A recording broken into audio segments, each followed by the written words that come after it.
The British are coming, the British are coming, the British are coming. Cheap Productions presents The Battle of Lexington.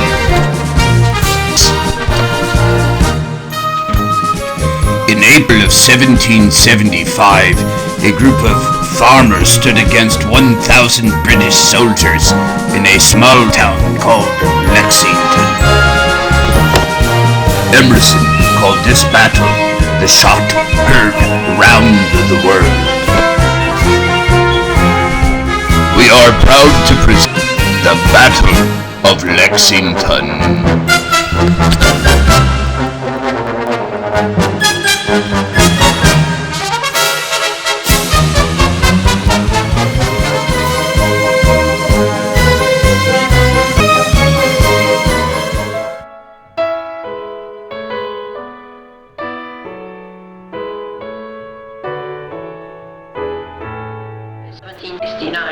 Many English colonists are growing bitter towards Mother England for the many taxes being placed on just about everything to help pay off her war debt as a result of the French and Indian War. England would attempt to tax and control trade in the English colonies to help pay off the cost of the war. I think I'll get these. That'll be $5.38. $5.38? I can't afford $5.38. I have youngins to feed. It's like a robbery. It ain't me, it's England. I don't be able to shop here anymore. Just want you to know I'm watching after you to make sure you pay your taxes. How's life and kids these days, Joshua? Haven't seen much of you in town lately. You thought you must have moved or joined the English Parliament. Haven't seen me because I can't afford the bottomless nothing in the store anymore. Your prices. What are you trying to do? Get rich and they... It ain't me, Josh. It's England. It seems they tax everything anymore and they keep driving my prices higher than the blue Boston sky. King George III at Charles Township made a lot of increased taxes on imports like glass, lead, tea, you name it. England's got a tax on it. I'm not getting any richer. I'm going to lose my store because no one comes in here anyway. I got bills to pay now. So I'm telling you, if we don't do something now, King George III will ruin everything we work for so hard.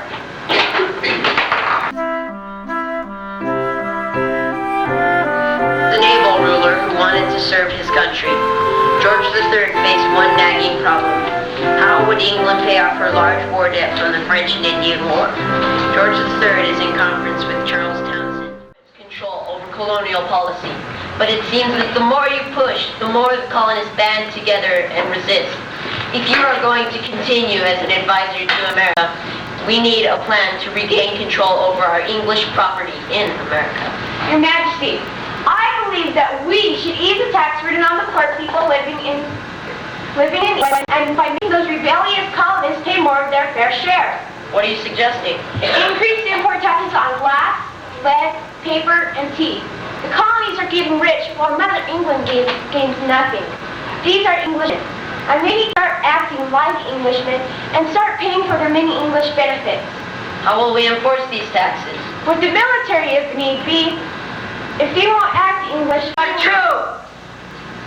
excuse you. If they won't act English, we'll make them act the proper English way. A few mini balls will make them see the light. We need to regain political control before we no longer have control. I hope you are right. I leave it up to you to make it law. The colonists must realize that they have a responsibility and they are still part of this country. Townshend died on September 4th, 1767 of an anaphylactic fever. The colonists did resist these taxes and began smuggling goods in from other countries rather than pay the taxes on imported English goods. George III was furious.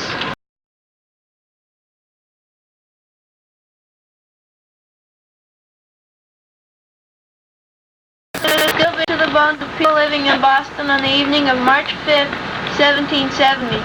American colonists felt increasing resentment over heavy taxes being levied against them by the English King, George III. In 1788, British soldiers were sent into Boston to keep fragile peace, and on this night, British soldiers nervously patrolled the city. Did you hear what happened? No, but wait, they're going around here. Nothing would surprise me. Them hot in this fight with Bellows. He'd be stupid enough to fight that big bear. What was it over? That colonist said that Bellows took his job away. Bellows was only trying to make some money on the side. He wasn't trying to take anyone's job away. Well, it seems that anyone associated with England is dirt in Boston. An angry colonial mob is beginning to gather around the British sentries. They seem tired of the Red Lobsterback Army, always looking at them and forcing them to obey English laws and pay English taxes. The crowd was angry over the fist fight between an English military private and a Boston man earlier that day. The crowd began yelling, "Buzzards! Bloody bears! Leave the town! Get away! Let's see a fire, cowards! We need reinforcements. Yes! Run, get out! The sentry dodged pieces of wood and chunks of ice that the men in the mob were throwing at him. Left.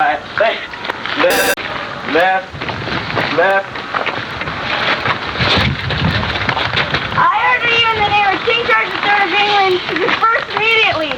Down with King George and anyone who represents that wicked crowd. This is your last one. I hurt my ear.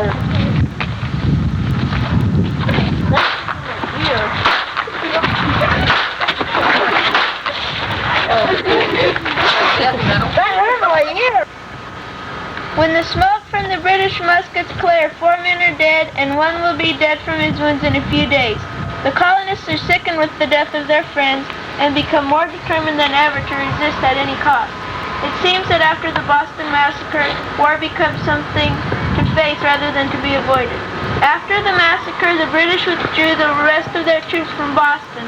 Soon news came that Parliament, realizing the customs officers couldn't collect the townsend duties, had repealed them all except for the tax on tea.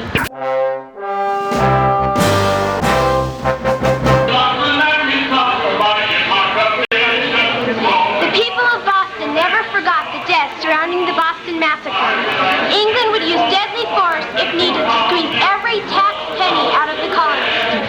Bostonians were convinced that George III was taking away all political rights that the colonists had enjoyed for so long. In 1772, some Rhode Island people had burned the revenue ship the Gatsby that had been interfering with the colonial trade. The scene is Samuel Adams' house in Boston in the winter of 1773.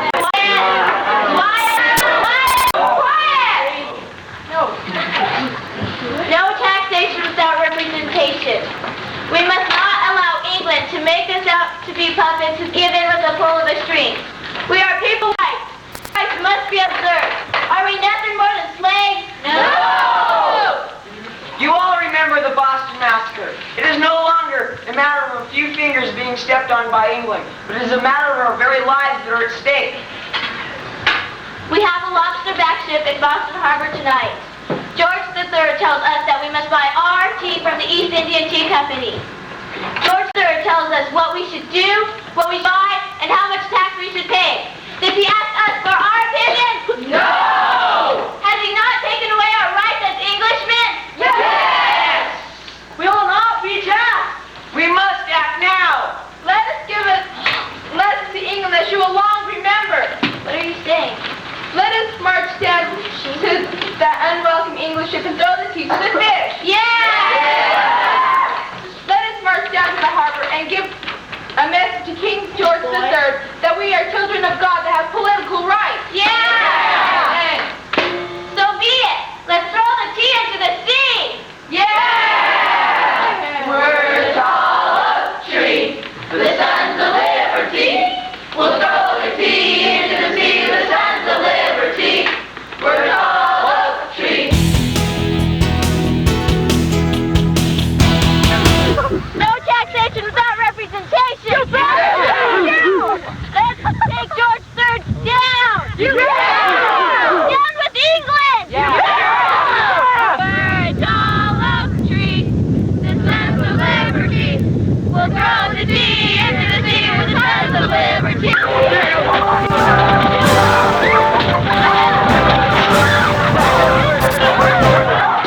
This war showed the extent to which the colonists were ready to go to resist the British government. As a result of the Boston Tea Party, George III and English Parliament acted quickly with the passions of the intolerable act. The port of Boston was closed until the colonists paid for the destroyed tea, and many of their political and social rights were taken away even further by England. The colonists in England seemed to draw ever closer to a violent confrontation. By winter of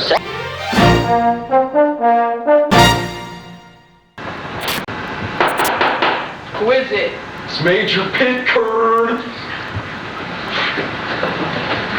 General, our spies have informed me that those hot-headed patriots have arms stored at Concord. General, these men are ready to do this at once. George III is fed up with rebellion from these American subjects. They have disobeyed every law and tax we have graciously asked for, and in return they throw our tea overboard and violently resist. This will stop. I repeat, General, those hot-headed patriots have arms stored at Concord. We must act now.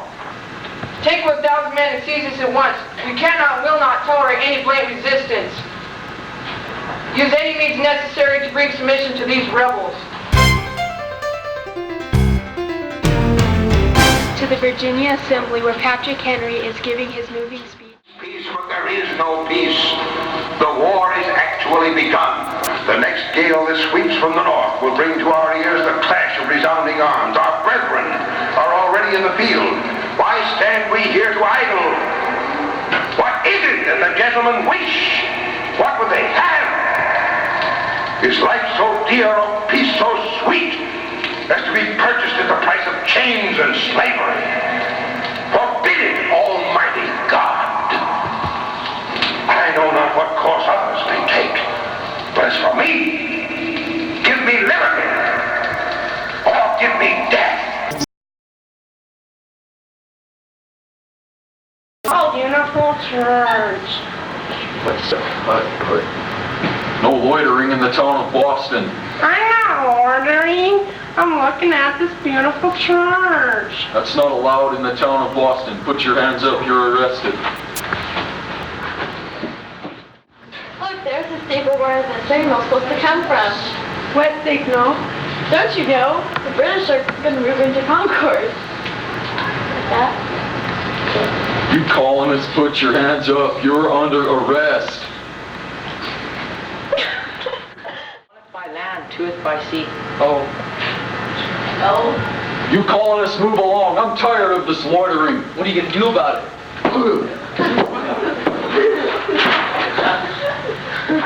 What a day. Church! What if I had tooth by sea? Colonists, if I've told you once, I've told you twice. I'm tired of this loitering. Move along. What are you gonna do? What are you going to do about it, William?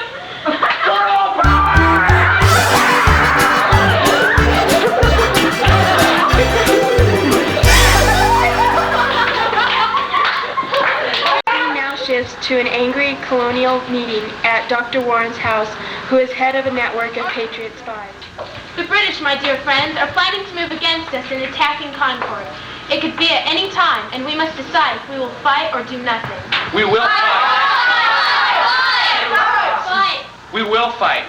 My good friend Benjamin Franklin told us all that we must hang together, or most certainly we will hang separately.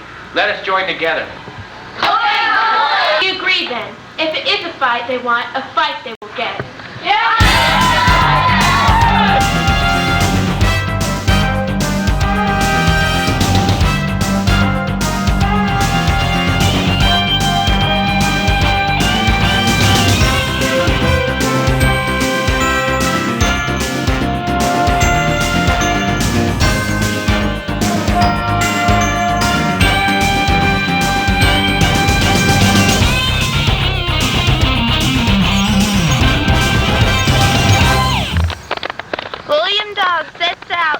Colonists, the British are coming. Oh, no one leaves the town of Boston by order of the king. Look at the 747 jet. Oh, shucky darn, it's not my day.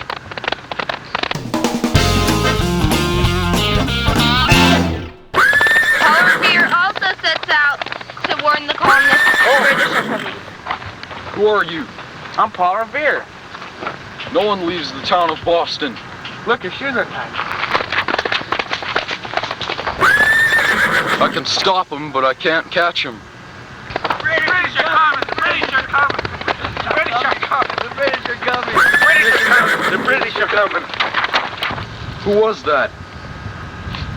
The British. I am the British.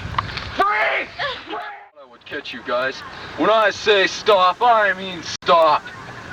Any last requests? Give me liberty or give me death.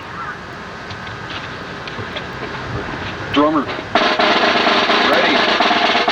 Hey, what's your mom doing over there? I fall for that one every time.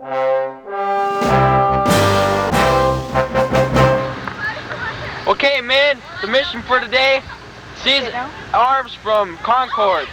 Why?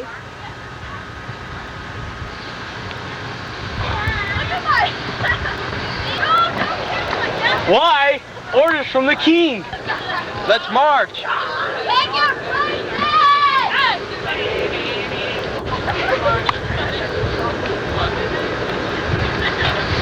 Are you ready yet? Yes. Ready! Left, left, left, right, left, left, left, left, right, left.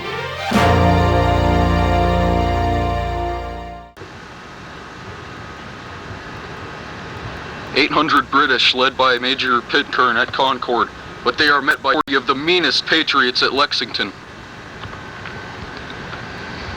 Man, we may be outnumbered 400 to 80, but we're drinking milk, and we could beat these guys.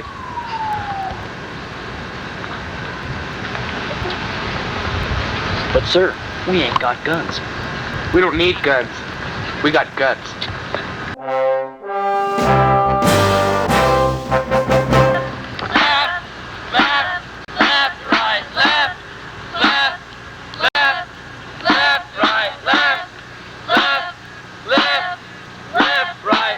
Formation, left, left, left, right, left, left, left, left, right, left, left, left, left, right, left, left, left, left, right, left, left, left, left, right, left.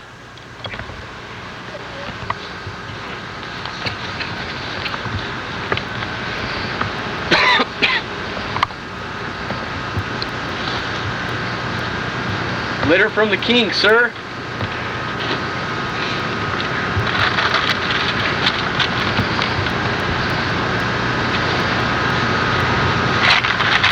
In the name of King George III, lay down your arms, rebels. Either submit or be crushed. Stand your ground, men. If you mean for war to start today, then so be it. I'll say it once more. In the name of King George III, lay down your arms. We will not move and we will be heard. We are Englishmen with rights and we deserve to be treated as such. So be it. Fix bayonet. Ready!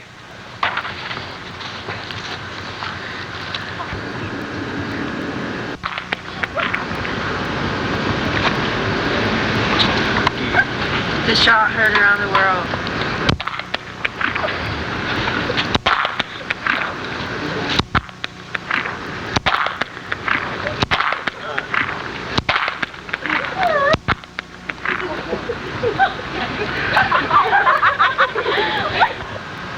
I told you I meant business.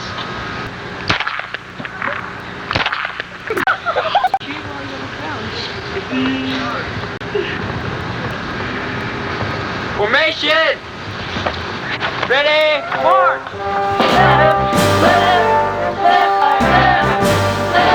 There you have it. Lexington, the shot heard around the world. American Revolution began.